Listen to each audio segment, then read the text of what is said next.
And we are back. Welcome to the Premier League prediction series once again. It is now time for Game Week 7 and we're going to start off with another massive thank you from me as we're about to head off to another international break.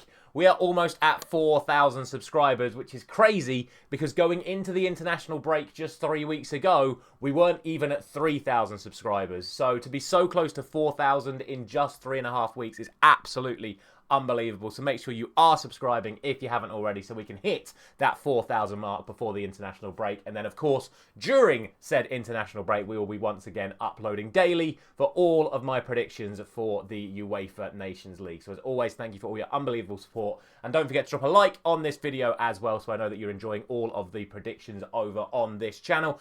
And don't forget to check out the community page where once again you'll be able to have your say on all 10 Premier League matches taking place this weekend.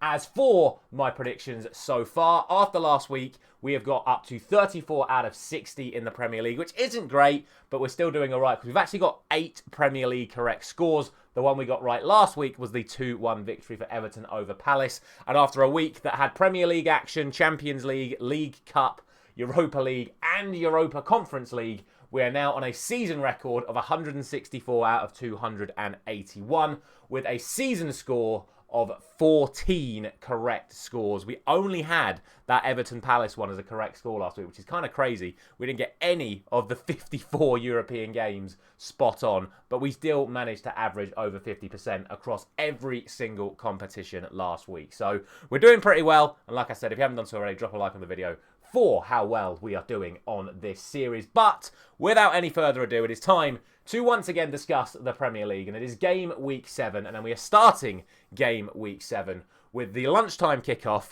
which is once again Liverpool. And again, somewhere Jurgen Klopp is having a hissy fit because Liverpool are once again playing the lunchtime kickoff after playing European football in midweek. And they are travelling to Crystal Palace. Now, Crystal Palace are still without a win in the Premier League so far this season. And as I just mentioned, lost to Everton 2-1 last week in the game that we correctly predicted spot on.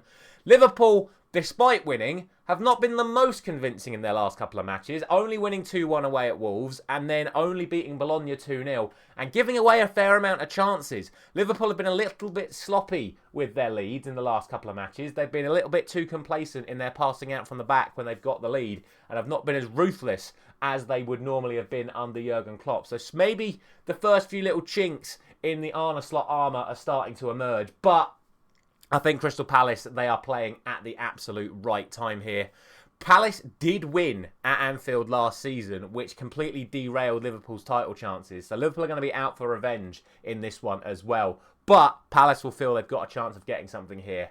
All of that combined, I'm going to go for a 2-1 win for Liverpool. I think it's going to be a close one. I still think if Liverpool play to their best, they'll blow Palace away the way that Palace have played so far this season. But they keep giving away the ball like they were doing against Wolves of Bologna. The likes of Eze and Mateta, they're going to punish them. So could be a chance of an upset here, but I'm still going to back Liverpool to get the result. On to the 3 o'clock kickoffs, and for the second week running, Arsenal are at home to a newly promoted side, and I think they're going to be hoping that it goes a lot better than it did last week, because even though Arsenal got the win against Leicester, it was a 94th and 99th minute combination winners from, I can't remember who got the first one, but then Havertz got the second one. So it wasn't very good from Arsenal last week, nearly drawing 2-2 at home to Leicester. The only problem is Southampton are just absolutely stinking up the place at the moment. They are in the relegation zone. They've only got 1 point, and Arsenal were absolutely fantastic against Paris Saint-Germain to get their 2-0 win in the Champions League.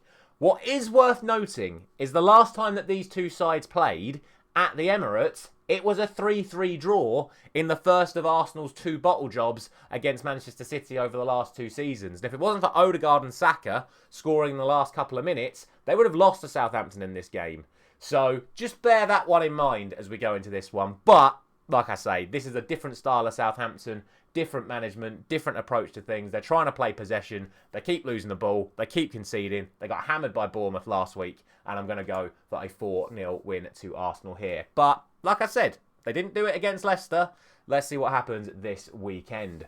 That then brings us to Bournemouth. That brings us to Brentford against Wolves. And if I sit here for the next 20 seconds, Brentford might just score, because for 3 weeks in a row, Brentford have been scored inside 30 seconds, which is mental.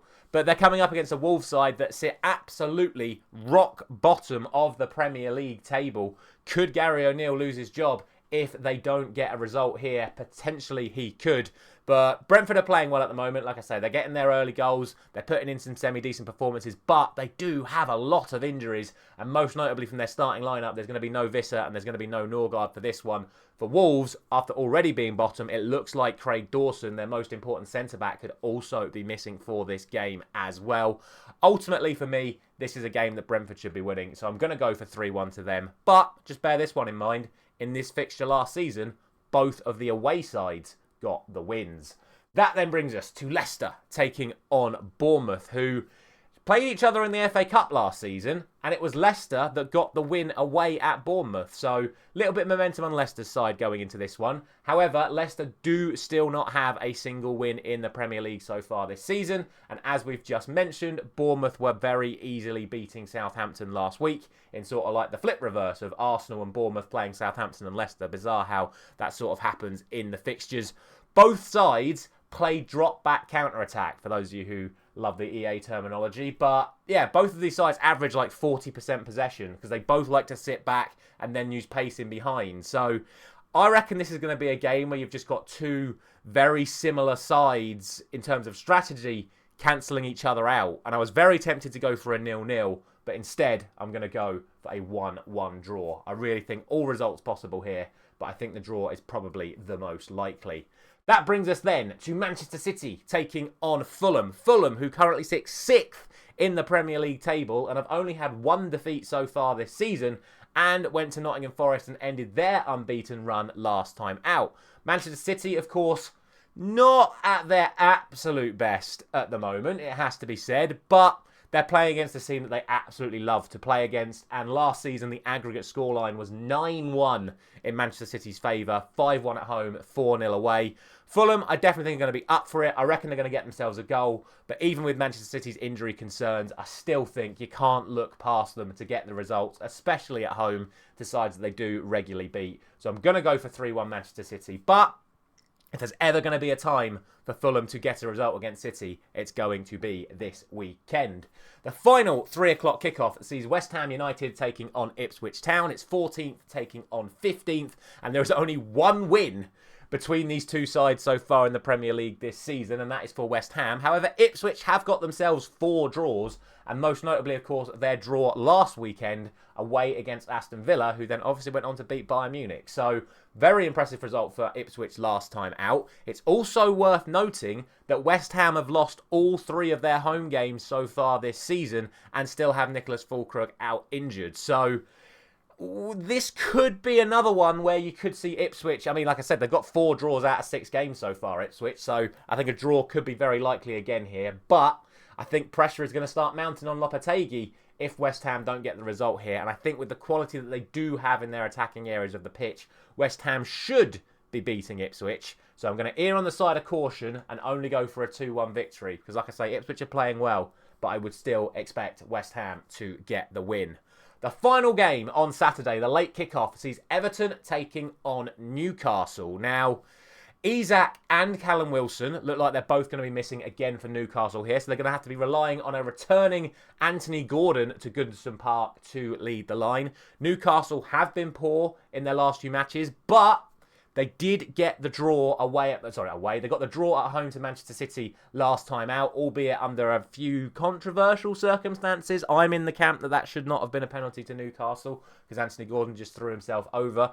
But a draw against City is still a good result. But they lost the weekend before that away. They also really struggled to get the result against Wimbledon in the League Cup in midweek, whereas Everton finally got themselves sorted with a good win over Crystal Palace last time out. They also won this fixture at home to Newcastle last season by 3-0, and now have a player in Dwight McNeil who has the most chances created in the Premier League so far this season and has 3 goals and 2 assists to his name. And I think with how Newcastle are struggling in their midfield at the moment, I really think the likes of McNeil could exploit their frailties at the moment. And for the second week running, I'm actually going to go for a 2-1 home win to Everton. That might surprise a few people. I imagine most people think Newcastle are going to take this one. But from what I've seen in the last couple of weeks, I think Everton, especially at home, have to be considered the favourites here. That then brings us to Sunday, and the game that I really don't want to talk about. It's Aston Villa against Manchester United. Villa, of course, off the back of beating Bayern Munich. Manchester United off the back of getting humiliated by Spurs and then being absolutely embarrassing last night against Porto and somehow still salvaging a 3-3 draw. The real question is around Manchester United going into this is what team does Erik ten Hag put out? Because even as a Manchester United fan, I can't sit here and tell you what even I would do from what I've seen in the last couple of weeks. Go watch my reaction to last night's performance if you want to see my actual thoughts on what I think is wrong with us at the moment. Ultimately, even though Villa did draw to Ipswich last week, the way United are playing, there are going to be so many gaps in that midfield for the likes of Rodgers and Tielemans and Onana to run absolutely wild in there. And I just think we're going to get blown away. So I'm going to go 4-1 to Aston Villa. I'm only giving Manchester United a goal because Villa have conceded in every single Premier League game so far this season. But they did get 2 clean sheets in the Champions League. So maybe it's going to be another victory to 0. But I always back Manchester United to get themselves a goal. I just think we're going to get absolutely hammered by an informed Aston Villa. Although, final point on this game, we did win at Villa Park last season.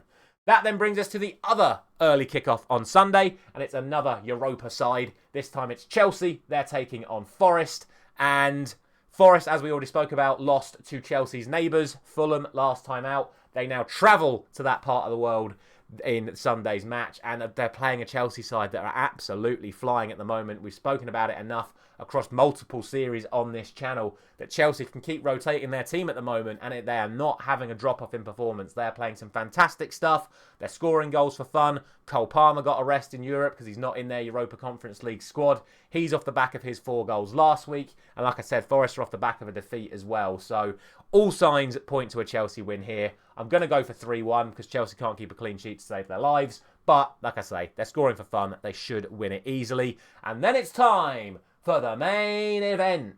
It is Brighton and Hove Albion taking on Tottenham Hotspur in the final game. And the word going into this game is injuries. For Brighton, there is no João Pedro, there's no Van Hecke, there's no Joel Veltman, there's no Solly March, there's no Simon Adingra, there's no Matt O'Reilly, and there's no James Milner. For Spurs, there's no Heung-min Son, there's no Richarlison, there's no Udogie, and there's no Odegaard. So a lot of people missing from both of these sides. However, Brighton are missing more players. Brighton also were well beaten by Chelsea last week, playing that ridiculously crazy high line. And if both, I mean, we could be in for some absolute chaos here because obviously Tottenham famously played a stupidly high line against Chelsea as well. So I've just got this image in my head of both teams in this game being like stood on the halfway line. And it's just like ball in behind, ball in behind, ball in behind, end to end to end to end to end. And this could be like 7-6 or something. But I mean, it'd be incredible if it was, but I don't think it's going to be that severe. I do think Tottenham have to be considered the favourites for this one. I do think it's going to be a very open and chaotic game, though, and I'm going to round off today's predictions with a 3-2 victory to Tottenham away at Brighton for them to have 6 wins in a row and extend their position over Brighton, who dropped just below Spurs after their defeat last week. But that is what I think. Let me know all your thoughts down in the comment section below. Thank you very much for watching. As always, like I said, don't forget to check out the community page where you can vote on all 10 of these fixtures for this week. Thank you very much for watching and listening once again. I'll be back on Sunday for my reaction to the Aston Villa Manchester United game, and then we'll of course have all of our UEFA Nations League predictions next week. I'll see you there.